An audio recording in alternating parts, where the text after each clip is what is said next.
Hello मेरे प्यारे साथियों, कैसे हैं आप सब। मैं नाजिम खान एक बार फिर से आप सभी का स्वागत करता हूं आपके अपने यूट्यूब चैनल नौकरी 24 पर। उम्मीद करता हूं आप बहुत अच्छे होंगे और आपकी पढ़ाई बहुत अच्छी चल रही होगी। और ये भी उम्मीद करता हूं कि एक गुड न्यूज़ है जो आप तक पहुंच चुकी होगी पहले ही, और अगर नहीं पहुंची है तो उसके बारे में मैं फुल डिटेल से आपको बताऊंगा। और आप देख भी पा रहे होंगे, दिल्ली पुलिस कांस्टेबल भर्ती 2022-23 की मैं बात करूंगा, जो भर्ती आने वाली है। बहुत ही तेजी से प्रक्रिया में चल रही है और बहुत शोरगुल इस पर हो रहा है कि भर्ती आने वाली है, आने वाली है। कब आएगी, कितनी पोस्ट आएंगी, क्या है इसके बारे में, क्या नोटिफिकेशन में रहेगा, उसके बारे में हम सब कुछ बात करेंगे। ठीक है, तो अगर आप हमारे चैनल पर नए हैं तो आपसे रिक्वेस्ट है कि चैनल को सब्सक्राइब जरूर करें। और वीडियो तो आपको अच्छी लगने ही वाली है, तो कहने की बात ही नहीं है, आप शेयर जरूर करेंगे। ठीक है, चलिए शुरू करते हैं। जैसे आप देख पा रहे हैं, दिल्ली पुलिस कांस्टेबल भर्ती 2022-23 पुरुष और महिला दोनों के लिए आएगी। आने वाली भर्ती या तो ये इसी महीने आप जनवरी 2023 के लास्ट तक देखने के लिए मिलेगी ऑनलाइन, या फिर फरवरी के फर्स्ट वीक में ये आपको ऑनलाइन हो जाएगा। तो इसमें कुल पद 6433 आ रहे हैं। कितने आ रहे हैं? 6433, लगभग 6500 पोस्ट है। बहुत बड़ी वैकेंसी आ रही है और एक बहुत ही अच्छी आपके पास विकल्प है कि आप वर्दी ले सकते हैं और एक अच्छी शाही नौकरी आप पा सकते हैं। पुलिस की नौकरी जो होती है वो बहुत कठिनाई से भरी होती है, लेकिन कुछ खूबी होती है जो कि हर स्टेट की अपनी अपनी होती है। तो जो सबसे अच्छे हैं उनमें दिल्ली पुलिस शामिल है। तो दिल्ली पुलिस की आपकी नौकरी है। दिल्ली पुलिस में वैकेंसी आने वाली है 6500 के समथिंग, 6433। जैसा कि आप देख पा रहे हैं, ये हमारी पोस्ट है 6433। इसमें महिलाओं के लिए भी होंगी और पुरुष के लिए भी होंगी, दोनों के लिए सम्मिलित है। ठीक है, तो कितनी कितनी है जान लेते हैं। जैसे पुरुषों के लिए कुल पद आ रहे हैं 4310। कितने हैं? 4310 है, ये पुरुषों के लिए। इसमें आपका जर्नल भी होंगे, इसमें ओबीसी भी शामिल होगा, इसमें एससी भी होगा और इसमें एसटी भी होगा, और प्लस ईडब्ल्यूएस भी इसमें शामिल होगा। ठीक, और अन्य जो होते हैं एक्स सर्विसमैन है, सभी इसमें शामिल हो जाएंगे। लेकिन शर्त यह होगी कि वो किस प्रकार से चल रहे हैं, मतलब उनके पास कौन सा प्रमाण पत्र है, वो किस कैटेगरी से आ रहे हैं, वो उसमें रखा जाएगा। ठीक है, हालांकि जो एक्स सर्विसमैन होते हैं उनके लिए अलग कोटा होता है। ठीक, चलिए आगे हम जानेंगे, इसमें सब कुछ मैंने दिया हुआ है। ठीक है, तो पुरुषों के लिए कुल पद है 4310 और महिलाओं के लिए कुल पद है 2123। बहुत ज्यादा पद है, बहुत अच्छी वैकेंसी है, बड़ी। हालांकि पिछले 3 साल से कोई वैकेंसी नहीं आई है और उसके हिसाब से कम है, लेकिन फिर भी ना होने में बहुत कुछ है। ठीक है, 6433 जो बेरोजगार है उनको रोजगार दे दिया जाएगा केंद्र सरकार की तरफ से। ठीक है, चलिए आगे है ऑनलाइन फॉर्म कब से। ये एक बड़ा सवाल है कि ऑनलाइन फॉर्म जो होंगे वो कब से होंगे। ठीक, तो हम जान लेते हैं कि ऑनलाइन फॉर्म हमारे कब से होंगे। तो मैंने अभी आपको बताया, या तो इसी महीना, मतलब इसी महीने मतलब जनवरी 2023। ठीक है, इसका लास्ट वीक, या तो जनवरी 2023 का लास्ट वीक होगा या फिर फरवरी 2023 का फर्स्ट वीक। ठीक है, फर्स्ट वीक में आपको ये भर्ती देखने के लिए मिल जाएगी। तो आपके सवाल का जवाब मिल चुका है। ऑनलाइन फॉर्म कब से आएंगे? या तो जनवरी के लास्ट वीक में आ जाएंगे या फिर फरवरी के फर्स्ट वीक में हो जाएंगे। तो लास्ट डेट इसकी कब तक चलेगी? अब सवाल ये होता है कि फॉर्म तो आ जाएंगे, लेकिन इसमें टाइम कितना मिलेगा हमको। तो मैं आपको बता दूं, इसमें टाइम जो मिलेगा हमको, या तो इसमें वैसे जो नॉर्मल होता है वो 1 माह का टाइम मिलता है। कितना मिलता है? 1 माह का। लेकिन अगर जल्दी से जल्दी कोशिश हो इसमें, तो इसमें 20 से 25 दिन का टाइम दिया जाता है विभाग की तरफ से। ठीक है, 20 से 25 दिन का। लेकिन पिछले 2 भर्ती जो हुई है वो एसएससी के द्वारा कराई गई है। इससे पहले दिल्ली पुलिस खुद अपनी भर्ती कंप्लीट कराता था, लेकिन अब जो एसएससी कराई थी पिछली लास्ट 2, लेकिन अब ये फिर दिल्ली पुलिस पे आ गई है। अब जो भर्ती की प्रक्रिया होगी वो खुद दिल्ली पुलिस देखेगी, पूरा कंप्लीट दिल्ली पुलिस के हाथ में रहेगा। ठीक है, तो इसमें मेरा मानना है कि लास्ट डेट जो भी होगी, जब फॉर्म आएंगे उससे 1 महीने का आपको टाइम दे दिया जाएगा। ठीक है, चलिए आगे है CBE कंप्यूटर बेस्ड एग्जामिनेशन। कब तक? देखिए, जब 1 माह आपका, जैसे मानो हमने सपोज करा जनवरी, मतलब फरवरी में हमारे फॉर्म आ गए, फरवरी में, तो आपको 20 से 25 दिन दिए जाएंगे, मतलब फरवरी पूरा का पूरा आपको फॉर्म में दे दिया जाएगा। ठीक, अब जो एग्जाम होगा वो कब होगा? फरवरी से आप 3 माह का टाइम और ले सकते हैं एक्स्ट्रा, कम से कम 3 माह उनको पेपर कराने में लगेगा। और इसमें फिजिकल होता है, पेपर होता है और मेडिकल होता है।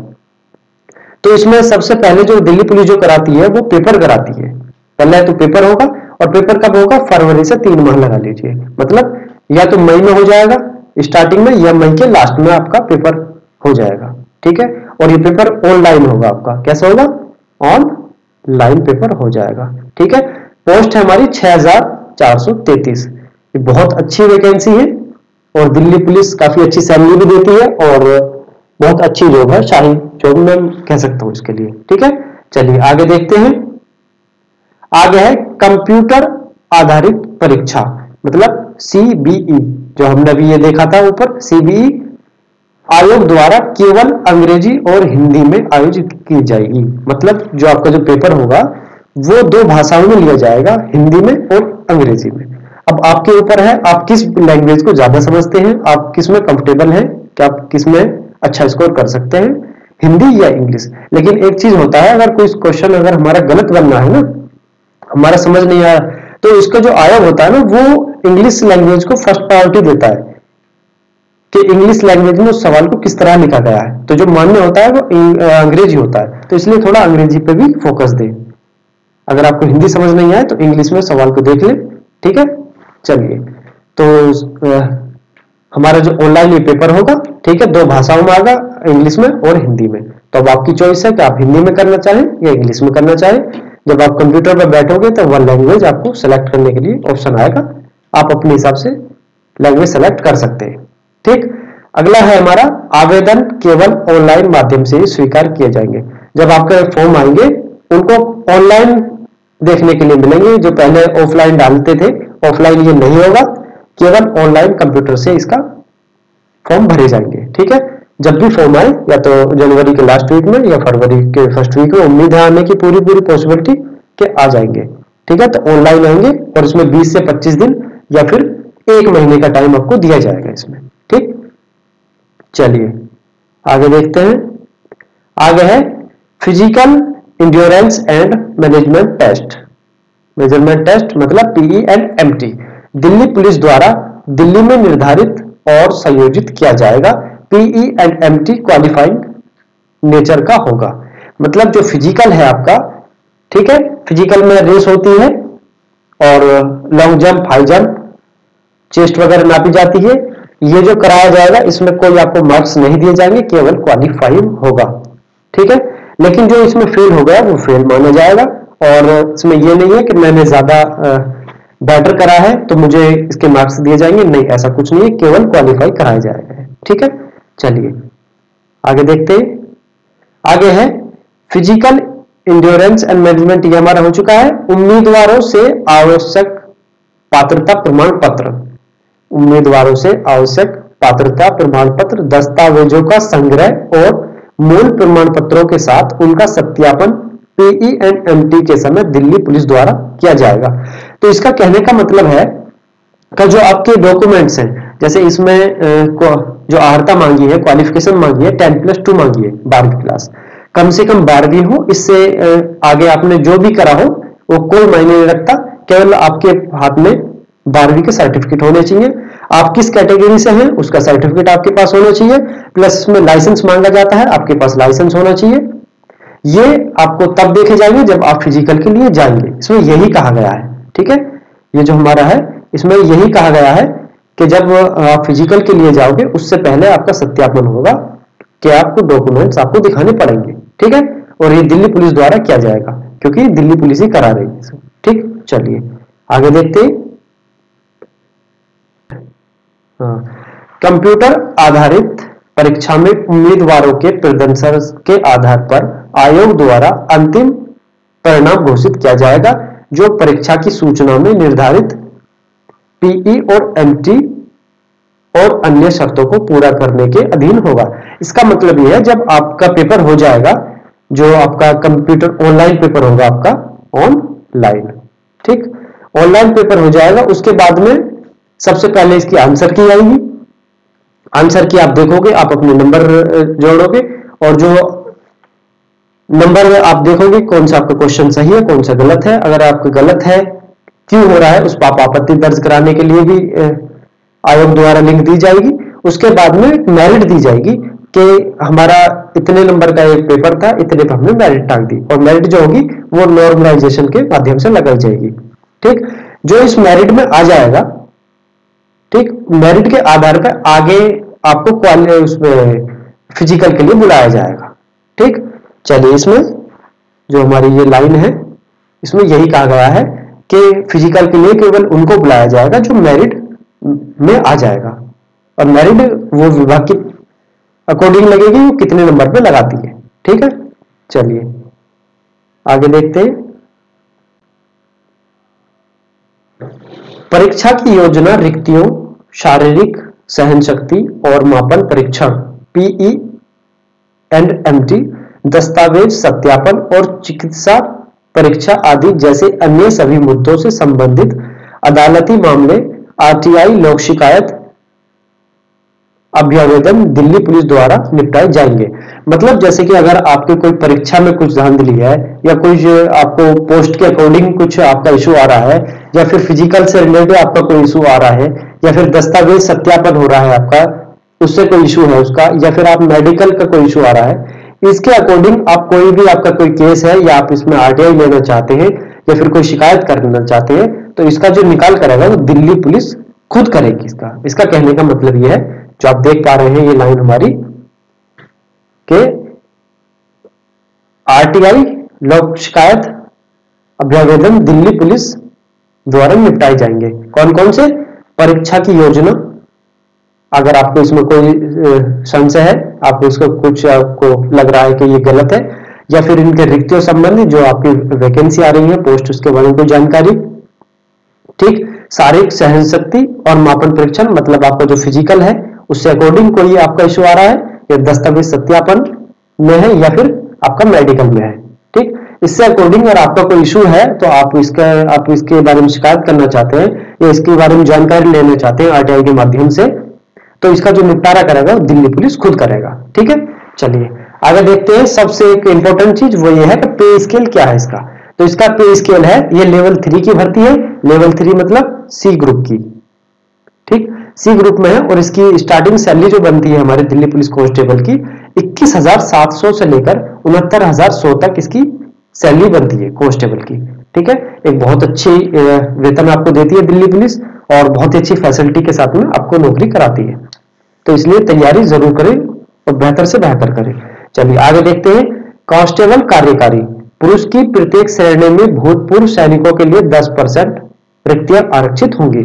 मतलब भूतपूर्व सैनिक जो आर्मी से रिलेटेड हैं, जो आर्मी से रिटायर्ड होकर आ चुके हैं, उनके लिए कुल पोस्ट का, जैसे कि अब हमारे टोटल वैकेंसी है 6,433, इसका हमें 10%, ठीक, 10%, लगभग 643, मैं 643 का हूं, या फिर 644।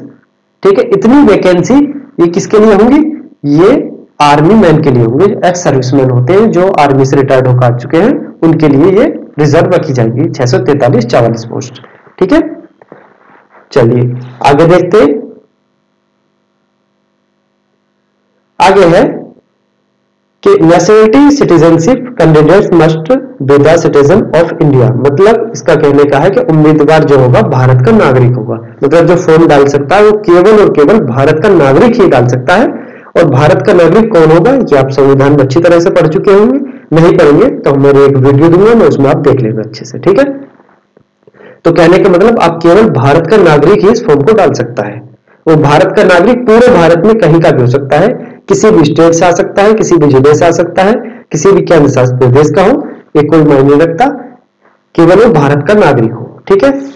क्वालिफिकेशन, बात करते हैं क्वालिफिकेशन की, तो क्वालिफिकेशन इसमें 10+2 मांगी गई है, कम से कम 10+2 हो, इससे 12वीं से नीचे कोई नहीं, बल्कि 12वीं से अधिक कुछ भी आपने करा हुआ है, आपने बीए किया है, एमकॉम किया है, एलएलबी किया है, कुछ भी करा है टू जेड, इससे कोई मायने रखता, केवल और केवल कांस्टेबल के लिए 10+2 होना जरूरी है। अगर आपने 12वीं की है तो आप इसके लिए सक्षम है, आप इस फॉर्म को डाल सकते हैं। ठीक है, चलिए आगे देखते हैं।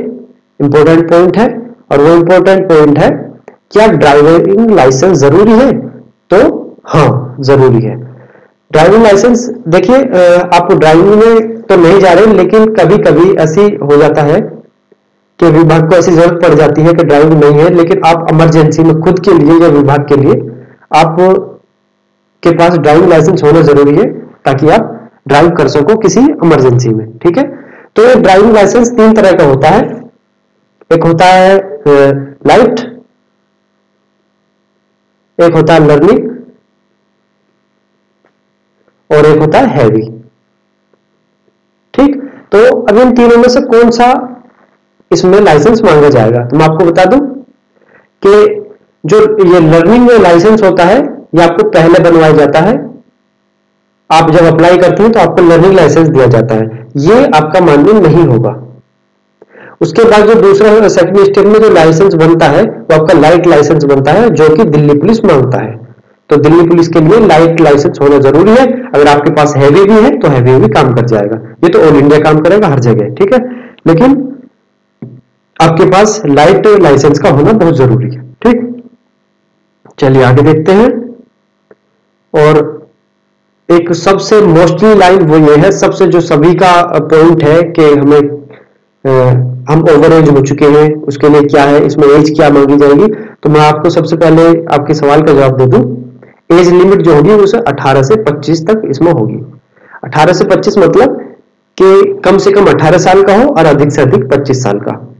25 मतलब जर्नल की, अगर मैं बात करूं तो जर्नल की 25 साल से अधिक उम्र ना हो। ठीक है, और आपको कैटेगरी के अकॉर्डिंग इसमें छूट दी जाती है, जो नीचे मैंने दिया हुआ है उसमें मैं भी आपको बता दूंगा। ठीक है, तो अगला सवाल है हमारा, मतलब कब से कब तक मान्य होगी? एज लिमिट जो होती है 18 से 25 होती है, और ये कब से कब तक मान्य होगी? तो जब वैकेंसी आती है ना, तो उसी में नोटिफिकेशन में दिया होता है। ये कहना संभव नहीं है, अभी फिलहाल नहीं कह सकते कब से कब तक मान्य होगी। ये जब वैकेंसी आएगी तब नोटिफिकेशन उसमें पता चल जाएगा। ठीक, अगला पॉइंट है, क्या कोरोना के कारण भर्ती में देरी होने पर ओवरेज उम्मीदवारों की आयु में छूट दी जाएगी? तो मैं आपको बता दूं, अभी फिलहाल में जितनी भी वैकेंसी आई है सभी में छूट दी जा रही है, या वो किसी स्टेट की हो या फिर सेंट्रल गवर्नमेंट की हो, तो हर उसमें लगभग कम से कम 3 साल की तो छूट दी जा रही है, क्योंकि पिछले 3 साल से कोरोना के कारण कोई भर्ती नहीं आई है। तो मैं कह सकता हूं कि जो नॉर्मल आपकी एज है 18 से 25 वर्ष। ठीक है, तो इसमें मैं ये मानता हूं कि कम से कम 3 वर्ष की आपको छूट दी जाएगी। कितनी छूट दी जाएगी? 3 वर्ष की। तो ये जो जर्नल के लिए 28 वर्ष, मैं मानता हूं कि कम से कम 28 वर्ष इसमें अधिक मांगी जाएगी।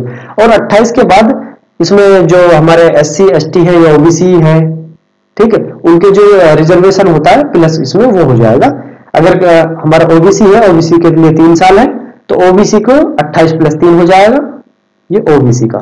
ठीक, और अगर हमारा SC ST है तो 28 + 5 हो जाएगा 33 वर्ष। ये हमारा SC एंड ST के लिए हो जाएगा।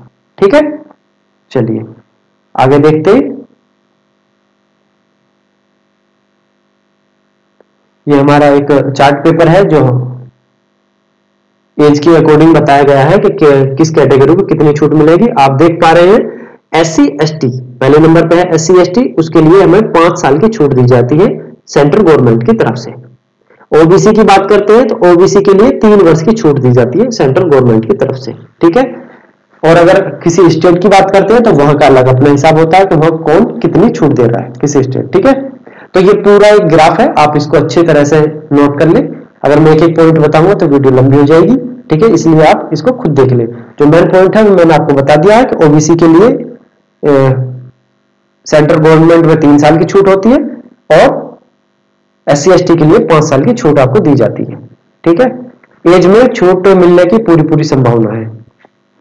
आगे बात कर लेते हैं एनसीसी प्रमाण पत्र धारकों को प्रोत्साहन। एनसीसी प्रमाण पत्र धारकों को प्रोत्साहन निम्नलिखित स्तरों पर प्रदान किया जाएगा। जो एनसीसी, जिन बच्चों ने एनसीसी किया हुआ है उनके लिए बहुत अच्छी इसमें छूट दी जाती है। वो कैसे, अगर आपको ये इसमें 3 सर्टिफिकेट होते हैं ABC। अगर जिस बच्चे ने एनसीसी की हुई है और अगर उसके पास एनसीसी का C सर्टिफिकेट है तो उसको 5%, ठीक है, ज्यादा से ज्यादा 5% अंक उसको अधिक दिए जाएंगे। परीक्षा के अधिकतम अंकों का 5%, मतलब जो हमारा जो पेपर होता है ये 100 नंबर का होता है, ठीक। तो इसमें 5 क्वेश्चन, अगर आपके पास C सर्टिफिकेट है एनसीसी का तो 5 क्वेश्चन का आपको इसमें फायदा मिल जाएगा, ठीक है। सर्टिफिकेट के आधार पर 5 क्वेश्चन आपको दिए जाएंगे, मेरिट में ऐड हो जाएंगे, ठीक है। चलिए, अगर आपके पास B सर्टिफिकेट है, एनसीसी का B सर्टिफिकेट है तो आपको 3%, मतलब 3 नंबर, परसेंट का मतलब है जितने टोटल का आपका पेपर होता है जितने मार्क्स का उसका 3%। तो हमारा जो दिल्ली पुलिस का होता है वो 100 नंबर का होता है, ठीक है। तो 3% मतलब 3 नंबर का आपको फायदा मिल जाएगा अगर आपके पास एनसीसी का B सर्टिफिकेट है, ठीक। चलिए आगे देखते हैं।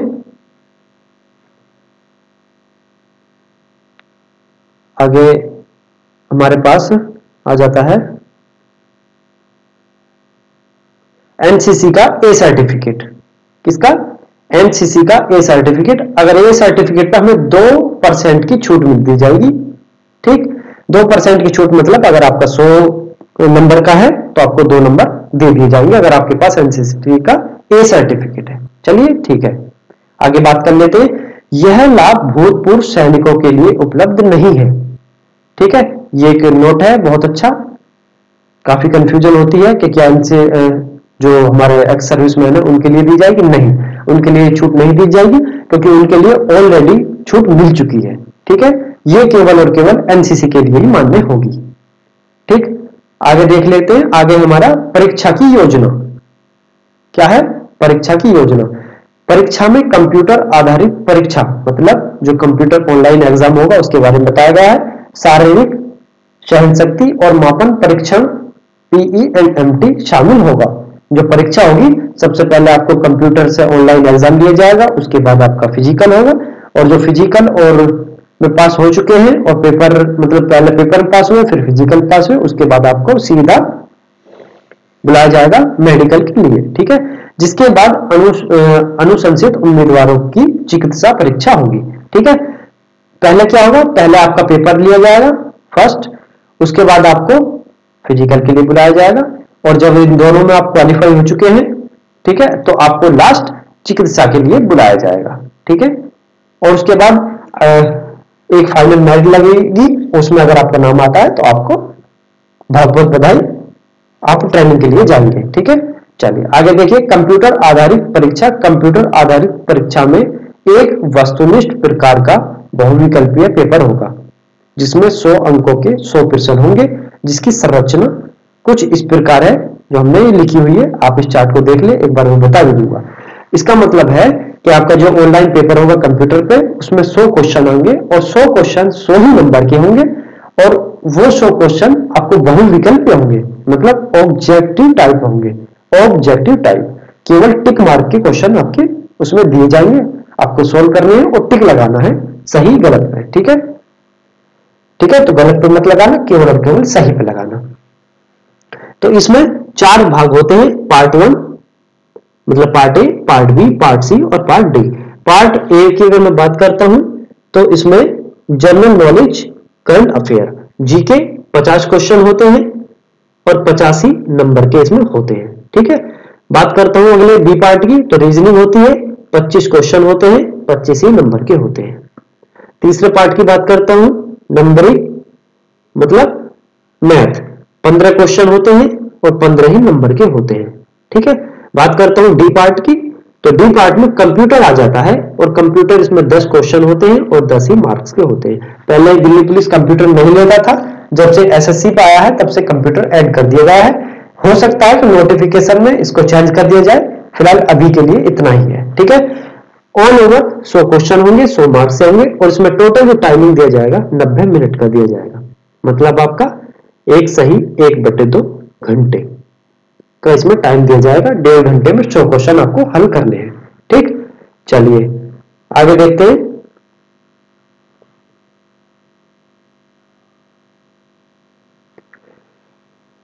निम्नलिखित होगी, ठीक है, जो आपकी संरचना, ये जो पेपर है कुछ इस प्रकार होगा कि आपको 4 पार्ट दिए जाएंगे, मैथ, रीजनिंग, जीके और जीके और कंप्यूटर। ठीक है, प्रत्येक गलत उत्तर के लिए 2.5 अंक की नेगेटिव मार्किंग होगी, मतलब 0.5 अंक की नेगेटिव मार्किंग। इसका मतलब है अगर आपके 4 क्वेश्चन गलत है तो आपका एक सही क्वेश्चन भी गलत माना जाएगा। ठीक है, 0.25 अंक की नेगेटिव मार्किंग का मतलब है अगर आपके 4 क्वेश्चन गलत हो जाते हैं और तो फिर आपका एक क्वेश्चन जो सही है वो उसको भी गलत माना जाएगा, इसको नेगेटिव मार्किंग कहते हैं। ठीक, आगे है कंप्यूटर आधारित परीक्षा केवल अंग्रेजी और हिंदी में आयोजित की जाएगी। जैसा कि मैं आपको बता चुका हूं पहले कि इसके जो 2 लैंग्वेज में आपका पेपर आएगा, हिंदी और इंग्लिश। आप जिसमें कंफर्टेबल है, आपको जो ज्यादा आती है आप उसको चूज कर सकते हैं, लेकिन शर्त यही है कि अगर आपके किसी प्रश्न पे आपत्ति है तो आयोग द्वारा उसको इंग्लिश में सही माना जाएगा। अगर इंग्लिश में वो सही है तो सही ही माना जाएगा, चाहे हिंदी में वो गलत है या सही है, उससे कोई फर्क नहीं पड़ता। ठीक है, चलिए तो आप इंग्लिश भी थोड़ा करके जाएं ताकि अगर कोई आपको कहीं डाउट है तो आप उसको इंग्लिश में भी चेक कर ले सवाल को। ठीक है, आगे देखते हैं। आगे हमारा फिजिकल के बारे में बात कर लेते हैं अब, कि हमारा जो इसमें फिजिकल है कुछ एज के बारे में। ठीक, तो एक नॉर्मल सा फिजिकल मैं आपको बता दूं कि इसमें 1600 मीटर की रेस होती है।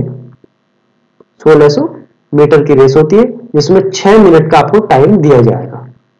ठीक है, 6 मिनट का टाइम होगा, 1600 मीटर की रेस होती है इसमें। ठीक, और इसमें जो लॉन्ग जंप होते हैं 14 फीट का लॉन्ग जंप होगा, हाई जंप जो होगा 3.9 फीट का होगा। ठीक है, चलिए ये 30 साल तक का, मतलब जो एक नॉर्मल एज होती है भर्ती देखने वाले बच्चों की, ये उनके बारे में है। तो इसमें 1600 मीटर की रेस होगी, 6 मिनट का टाइम दिया जाएगा। 14 फीट आपको लंबी कूद कूदनी है, ऊंची कूद आपको 3.9 फीट कूदनी है। ठीक है, चलिए आगे देख लेते हैं। बात कर लेते हैं महिलाओं की। तो महिलाओं के लिए फिजिकल कुछ बदला हुआ है, और वो बदला हुआ है कुछ इस तरह से है कि 8 मिनट में 1600 मीटर की आपको रेस लगानी है। कितने मिनट की?